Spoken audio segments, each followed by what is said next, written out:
ጤና ይስጥልን አዲስ ማለዳ ተከታታዮች ዕለታዊ ዜናችን ተጀምሯል። አበይት ጉዳዮቹን እናስተዋውቃችሁ።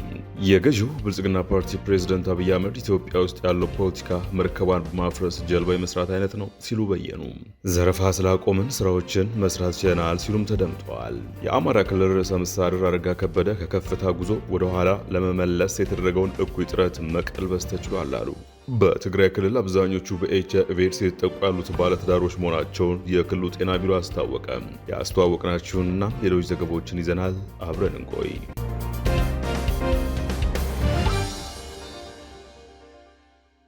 የገዢው ብልጽግና ፓርቲ ፕሬዝዳንት አብይ አህመድ ኢትዮጵያ ውስጥ ያለው ፖለቲካ መርከቧን በማፍረስ ጀልባ የመስራት አይነት ነው ሲሉ በየኑ። ፕሬዝዳንቱን የተናገሩት ለፓርቲው ከፍተኛ አመራሮች እንደሰጡት በተነገረለትና በሁለት ክፍሎች ተሰናድቶ በትናንትናው ዕለት ለመንግስት ቅርበት ባላቸው መገናኛ ብዙሃን በተላለፈም የስልጠና ገለጻቸው ነው። አንድ ሰዓት ከግማሽ በተሻገረ ገለጻቸው ኢትዮጵያም ሀሳብ አልባ ናት ሲሉ ተደምጠዋል። ለዚህ ብያኔያቸው ፍቻቸውን ሲያሰፍሩ በህዝበኝነት መታወርና መስከር፣ በነባር ባህል መታጠር ብሎም በጊዜያዊ ችግር መሸበር መሆኑን አስረድተዋል። ኢትዮጵያ ውስጥ ያለው መፍትሄ አልቦ ጩኸት ነው፣ ሀሳብና መፍትሄ የሌለው ሲሉ የገለጹት አካል ለጊዜያዊ ችግርም ጭምር መጮህን አማራጭ እያደረገ ነው በማለት ይናገራሉ። አብይ ንግግራቸውን ሲቀጥሉም ኢትዮጵያ ውስጥ ያለው በየተራ መጮህ፣ በየተራ ተበዳይ መሆን ነው ሲሉም የኢትዮጵያን ሀሳብ አልቦነት ባዘጋጁት ሰሌዳ ላይ አመልክተዋል። መፍትሄ አልቦ ጩኸት፣ ሀሳብ የለውም፣ መፍትሄ የለውም፣ ይጮሃል፣ በጊዜያዊ ችግር ይጮሃል። ኢትዮጵያ ውስጥ ያለው ነው፣ ሀሳብ አይደለም። በየተራ መጮህ፣ በየተራ ተበዳይ መሆን፣ በየተራ ከሳሽ መሆን፣ በጋራ የሚል እሳቤ አለመያዝ። ሀሳብ አልቦን ኢትዮጵያ ውስጥ በዚች ስላይድ ብቻ ማየት ትችላላችሁ። ኢትዮጵያ መርከብ ናት። ሰዎች የሚሰቃዩት ግን መርከቡን አፍርሰው ጀልባ በመስራት ነው። ቀጥሎም ኢትዮጵያን በመርከብ የሚመስሉ ጠቅላይ ሚኒስትሩ ይህ ሀሳብ አልቦነት በፖለቲካው ላይ መኖሩን በመጥቀስ እሱንም ጭፍን ተቃርኖ ያለበት ነው ይላሉ። ግንኙነቱ ሚዛን የሳተ ነው ሲሉ የተደመጡት አብይ የዚህም ውጤት ጨንጋፋ መሆኑ ነው በማለት የኢትዮጵያን ፖለቲካ ሲኮንኑ ተደምጠዋል። ሀሳብ አልቦ የወለደው ፖለቲካ 3 ኤዎች አሉት። መደመር እንደሚለው አንደኛ አፕሮቹ አንታጎኒስቲክ ነው፣ ጭፍን ተቃርኖ ያለበት ነው። አፕሮቹ ለሁሉ ነገር አንታጎኒስቲክ ነው። ሪሌሽኑ አሲሜትሪክ ነው፣ ሚዛን የሳተ ነው፣ ባላንስ አይጠብቅም። ውጤቱ ጭንገፋ ነው፣ አቦርቲቭ ነው። ሀሳብ ከሌለ ራሽናልና ሎጂክ የለም። ይሄ ነው የመደመር መንግስት የተሸከመውን ቀንበር የተሸከመውን ኃላፊነት በብቃት ሰርቶ ትውልድ እንዳያሻግር የሚያደርገው በሽታ ይሄ ነው፣ ሀሳብ። መንግስታቸው ታሪክን ከማውራት ይልቅ ታሪክን መስራት እንደሚሻ የሚናገሩት አብይ ራሳቸው እንደ ሻማ ቀልጦ የሚያሻግር ስርዓት መዘርጋታቸውንም ይናገራሉ። ምርጫን በተመለከተም በሰጡት ማብራሪያም ለ7ኛ ሀገራዊ ምርጫ አስቻይና ምቹ ሁኔታ መፍጠር እንደሚገባ በጥቂቱ ጠቁመዋል። እርሳቸው ፕሬዝደንት የሆኑበት ብልጽግና የሚመራው መንግስታቸው 100% ለማሳካት ከሚሰራባቸው ጉዳዮች መካከል የምርጫ ጉዳይ መሆኑን በማንሳት ይህም የምርጫን ምቹነት ማረጋገጥ አለብን ሲሉ ተናግረዋል። ሰላም የለም በሚል ምርጫ አያስፈልግም የሚባል ነገር ስርዓተ መንግስትን ለማዳከም የሚሰራ ስራ ነው። እያንዳንዱ ወረዳ፣ ዞንና ክልል ራሱን ለምርጫ ማዘጋጀትና መፈተሽ እንዳለበትም አሳስበዋል። ሌላ 100% የምርጫ ምቹነት ማረጋገጥ አለብን። ሰላም የለም ምርጫ አያስፈልግም ምናምን የሚባል ነገር ስርዓት መንግስት ለማዳከም ለማፍረስ እንደ ኢንትሪ ፖይንት የሚሰራ ስለሆነ እያንዳንዱ ወረዳ፣ ዞን፣ ክልል ራስን መፈተሽ ያለብህ ሌጂቲሜት ለመሆን ምርጫ ዴሞክራሲያዊ ለሁሉም ኃይሎች አስቻይ እንዲሆን መስራት ነው። በዚህ ንግግራቸው በቀጣይ መቀነስ ይገባል ብሎ ያነሷቸው ነጥቦችን ያብራሩ ሲሆን ከነዚህም የኑሮ ውድነት፣ ሌብነትን መቀነስ ሲሉ ዘርዝረዋል። በዚሁ ንግግራቸው በቀጣይ መቀነስ ይገባል ብለው ካነሷቸው ነጥቦች መካከል የኑሮ ውድነትን፣ ሌብነትን መቀነስ ሲሉ ዘርዝረዋል። እንደ ሀገር ዘረፋ ስላቆምን እንዳያችሁት አይነት ስራዎችም ተሰርተዋል። በግለሰብ ሌቦችን በመቆጣጠር ቢቻል ደግሞ ሀብቱ መልሶ ለሀገር ልማት ይውላልም ብለዋል።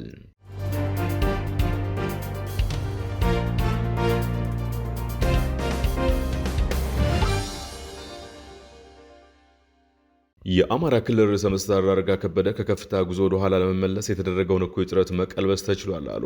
ርዕሰ መስተዳድሩ በአማራ ክልል ምስራቅ ጎጃም ዞን የሉማሜ ከተማ አስተዳደርና የአዋባል ወረዳ ማህበረሰብ ጋር ለሰላም የተከፈተ ልብ ብቸኛ አሳማኝ ምልክት ለሰላም የተከፈተ ጆሮ ነው በሚል መሪ ሀሳብ ህዝባዊ ኮንፈረንስ በተካሄደበት ወቅት ነው።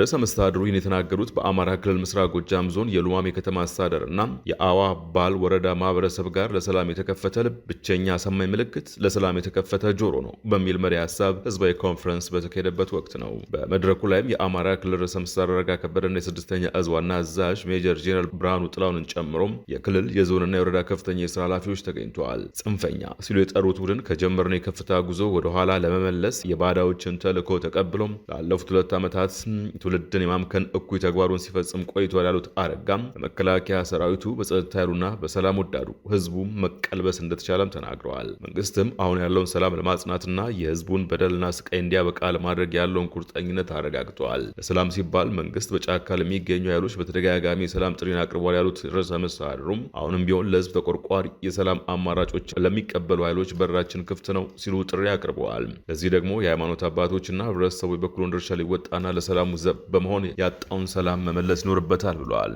ጽንፈኛ እያሉ የጠሩት ቡድን ከታሪካዊ ሲሉ ከሰየሙት ነገር ግን በስም ካልጠቀሱት ጠላት ጋር አብሮ ክልሉን ለማውደምና የጦርነት ቀጠና ለማድረግ አቅሙ የፈቀደውን ያህል ተንቀሳቅሷል ያሉት ደግሞ የስድስተኛ እዝ ዋና አዛዥ ሜጀር ጄኔራል ብርሃኑ ጥላሁን በበኩላቸው የጥፋት እቅዱ በሰራዊቱና በጸጥታ ኃይሉ አኩሪ ጀግንነት እየከሸፈ እንደሚገኝ አመላክቷል። በክልሉ አስተማማኝ ሰላምን ለማረጋገጥ ሰራዊቱ እነዚህን ቡድኖች የማጽዳት ሲል የጠራውን ዘመቻ አጠናክሮ መቀጠል ላይ ይገኛል ያሉት ሜጀር ጄኔራል ብርሃኑ ህብረተሰቡ የሚያደርገውን በጎ ትብብርና ተሳትፎ ወደፊትም አጠናክሮ መቀጠል እንዳለበት አስገንዝበዋል።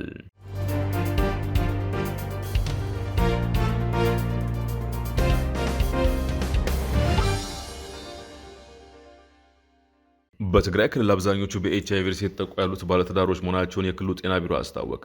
ጤና ቢሮ ከጥቅምት 2017 ዓ.ም ጀምሮ እስከ መስከረም 2018 ዓ.ም በ16 የጤና ጣቢያዎች ላይ ያደረኩት ባለው ጥናት መሰረት በክልሉ አብዛኞቹ በኤችአይቪ ቫይረስ የሚያዙት ባለትዳሮች መሆናቸውን መግለጹን ትግራይ ቴሌቪዥን ዘግበዋል። በየዓመቱ ዳር 22 ቀን በዓለም አቀፍ ደረጃ የሚከበረው ኤችአይቪ ቫይረስ ቀንን አስመልክቶ በክልል ደረጃ በሽሬ እንዳስላሴ ከተማ ታስቦ ውሏል። መድረኩ በትግራይ ጤና ቢሮና በፕላን ኢንተርናሽናል የተዘጋጀ ሲሆን በዚህም የኤችአይቪ ቫይረስ መከላከል እንቅፋቶችን በመሻገር ዘላቂ ለውጥ እናረጋግጥ በሚሉ መሪ ቃላት ተከብረዋል። በትግራይ ጤና ቢሮ የኤችአይቪ ቫይረስ መከላከልና መቆጣጠር ዳይሬክተር ፍስሐ ብርሃንም የኤችአይቪ ቫይረስ ቀን ማክበር በቫይረሱ የሞቱ ዜጎችን ለማስታወስ በቫይረሱ የተጠቁ ለማገዝና በህብረተሰቡ ላይም ግንዛቤ ለማሳደግ ያለሙ መሆኑን ገልጸዋል። በትግራይ የኤችአይቪ ቫይረስ ስርጭት ከጦርነቱ በፊት 1.43% እንደነበር የተገለጸ ሲሆን በአሁኑ ሰዓት ግን ወደ 3% እንደጨመረ መናገራቸውንም የትግራይ ቴሌቪዥን ዘገባ ያመላክታል።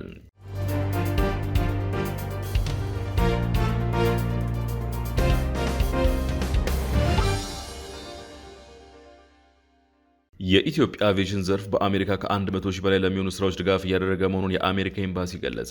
ኤምባሲውን የገለጸው በዘርፉ ቀዳሚ ከሆኑ የአሜሪካ አቪዬሽን ኩባንያዎች መካከል አንዱ የሆነው አፍሪክ ኤር ኩባንያ ከኢትዮጵያ መንግስትና የግሉ ዘርፍ ቁልፍ ባለድርሻ አካላት ጋር ያለውን ግንኙነት ለማጠናከር ከሰሞኑ በአዲስ አበባ የተካሄደው እውነትን አስመልክቶ ባስተላለፈው መልእክት ነው። የአሜሪካው የግል አቪዬሽን ኩባንያ አፍሪክ ኤር ከዳር 1 እስከ ዳር 9 ቀን 2018 ዓ.ም በአዲስ አበባ ቦሌ ዓለም አቀፍ አውሮፕላን ማረፊያ ባካሄደው መርሃ ግብር ሴስና ስካይ ኮሪየር የተባለ አዲስ የአውሮፕላን ምርት ለእይታ ያቀረበ ሲሆን የመጀመሪያ ሙከራ በረራውንም ወደ ደቡብና ምዕራብ አፍሪካ አድርጓል። በጉዞ አምባሳደር ኤርቪን ማሲንጋ ጭምር መሳተፋቸውን የገለጸው የአሜሪካ ኤምባሲ በአዲስ አበባ በተካሄደው መርሃ ግብር አፍሪክ ኤር ከሎጂስቲክስ ከሰብአዊ እርዳታ ድረስ በሁሉም ኢንዱስትሪዎች የአገልግሎት አሰጣጥን በማሻሻል ረገድ የግል የአቪዬሽን ዘርፉ የሚያበረክተውን አስተዋጽኦ በተመለከተ ከኢትዮጵያ መንግስትና የግሉ ዘርፍ ቁልፍ ባለድርሻ አካላት ጋር ውይይት መደረጉን ገልጿል። የአሜሪካና ኢትዮጵያን ኢኮኖሚ ትስስር በማጠናከር ረገድ የኢትዮጵያ አቪዬሽን ዘርፍ የተጫወተ ስለሚገኘው ቁልፍ ድርሻም ኤምባሲው ጠቅሷል። እዚህ ረገድ የኢትዮጵያ አቪዬሽን ኢንዱስትሪ በአሜሪካ ከ100 ሺህ በላይ ለሚሆኑ ስራዎች ድጋፍ እያደረገ መሆኑን በዚህም ዘርፉ ለሁለቱ ሀገራት ኢኮኖሚያዊ ግንኙነት መጠናከርና የጋራ ብልጽግና ቁልፍ ሚና የተጫወተ የሚገኝ መሆኑን አመልክቷል። በዘርፉ ተባብሮ ለመስራትና በጋራ ለማደግ በአሁኑ ሰዓት በአፍሪክ ኤር በኢትዮጵያ አቪዬሽን ውስጥ እያደረገ የሚገኘው ጥረትም ለዚህ ጥሩ ማሳያ ነው ያለው ኤምባሲው በኢትዮጵያ አሜሪካ ኤምባሲ ኩባንያውን በመደገፉ ኩራት የሚሰማው መሆኑን ገልጿል።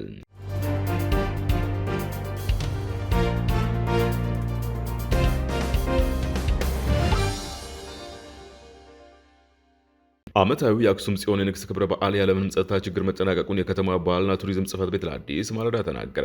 ትናንት እሁድ በድምቀት የተከበረው የአክሱም ጽዮን የንግስ በዓል በሰላም መጠናቀቁን የአክሱም ባህልና ቱሪዝም ጽሕፈት ቤት ስራ ቡድን አስተባባሪ ዘርአዳዊ ጸጋይ ተናግረዋል። የዘንድሮ የአክሱም ዳር ጽዮን በዓል በደማቅ አከባበር ነው የተከበረው ያሉት አስተባባሪው ቅድመ ዝግጅቱም ከወራት በፊት ሲካሄድ የነበረ ሲሆን የከተማ አስተዳደሩ የሚመራው ኮሚቴ ተቋቁሞ የራሱን አስተዳደር ይዞ ሲሰራ መቆየቱን አስታውሰዋል። እናም በተዘጋጀው ልክ በዓሉ ደምቆ ከተለያየ አቅጣጫ ሰውም ምዕመኑም በብዛት መግባት እንዲከበር አስችሏል ብለዋል። ከ2 ሚሊዮን በላይ ታዳሚዎች ይገኙበታል የተባለው የአክሱም ዳር ጽዮን በዓል በቁጥር ለመግለጽ ቢከብድም እንደኔ ከተገመተው በላይ ታዳሚዎች ተገኝተዋል ሲሉም ተናግረዋል። ስለነበረው የጸጥታ ሁኔታ ምላሽ የሰጡት የስራ አስተባባሪው መጀመሪያ ምዕመኑ ሲመጣም እየተደበላለቀ ስሜት ይዞ ነበር የገባው። በዓሉ ከመከበሩ በፊት የሚወሩ ብዙ ወሬዎች ነበሩ። እናም በዛ ምክንያት የቀረሰው ይኖራል ብዬ አስባለሁ። ደፍሮ የመጣም ከነስጋቱ ነው የገባው። ይሁን እንጂ አንድም ኮሽታ ምንም ስጋት ሳይፈጠር የጸጥታ ችግር ምንም ሳይገኝ ነው በዓሉ የተጠናቀቀው በማለት ገልጸዋል።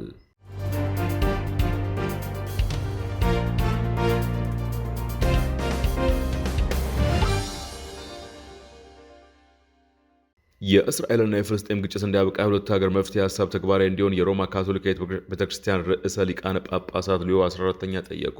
ሚያዝያ 13 ቀን 2017 ዓ.ም ከዚህ ዓለም በሞት የተለዩትን ርዕሰ ሊቃነ ጳጳሳት ፍራንሲስ ተክተው የሮማ ካቶሊካዊት ቤተክርስቲያን ርዕሰ ሊቃነ ጳጳሳት ሆነው የተመረጡት ሊዮ 14ኛ መንበረ ጳጳስናውን ከተረከቡ ወዲህ ከሀገር ውጭ የመጀመሪያ የሆነውን ጉብኝታቸውን በቱርክ ጀምረዋል። በቱርክ የነበራቸውን ቆይታ አጠናቀውም ትናንት እሁድ ቤይሩት ከቱርክ ወደ ሊባኖስ የተጓዙ በነበሩበት ወቅት አውሮፕላን ውስጥ በጉዞ ላይ እያሉ ጋዛ በተመለከተ ጋዜጠኞች ለቀረበላቸው ጥያቄ በእስራኤልና በፍልስጤም መካከል ላለው ዘመናት ያስቆጠረ ግጭትና ጦርነት ብቸኛው መፍትሄ ሁለት ሀገር የመፍትሄ ሀሳብን ተግባራዊ ማድረግ መሆኑን ተናግረዋል። እኛ ይህንን በምንልበት ወቅት እስራኤል ሀሳባችን እንደማትቀበል እናውቃለን። ነገር ግን ሁሌም በግጭትና በጦርነት ውስጥ ሆኖ የሚኖርበት የሁለቱን ሀገራት ችግር ፍትሃዊ በሆነ መንገድ ለመፍታት ብቸኛው መፍትሄ ሁለት ሀገር መፍትሄ ሀሳብን መተግበር ነው ብለዋል። እኛ ከእስራኤል ጋር ወዳጆች ነን። በሁለቱም ወገን ፍትህ ሊያሰፍን በሚችል መንገድ ሰላም እንዲወርድ አስታራቂ ድምፅ ሆነን ለመስራት እየሞከርን ነው ያሉት ርዕሰ ሊቃነ ጳጳሳት ሊዮ 14ኛ ሁለቱም ወገኖች በሚጠቅም መልኩ ግጭቱን ለመፍታትና ፍትሃዊነትን ለማረጋገጥ ብቸኛው መንገድ የሁለት ሀገር የመፍትሄ ሀሳብ መተግበር መሆኑን አጽንኦት ሰጥተውበታል። ርዕሰ ሊቃነ ጳጳስ ሊዮ 14ኛ ይህን እንጂ የእስራኤሉ ጠቅላይ ሚኒስትር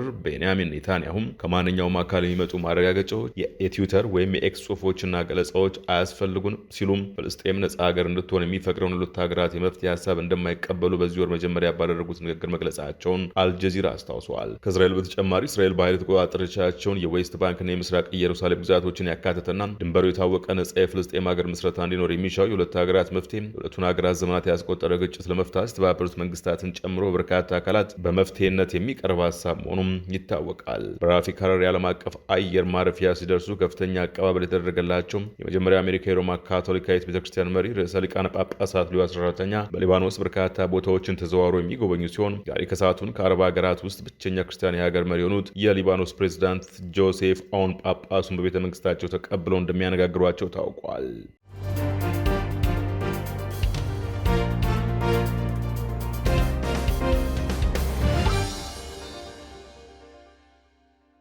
ዜናችን በዚሁ አበቃ።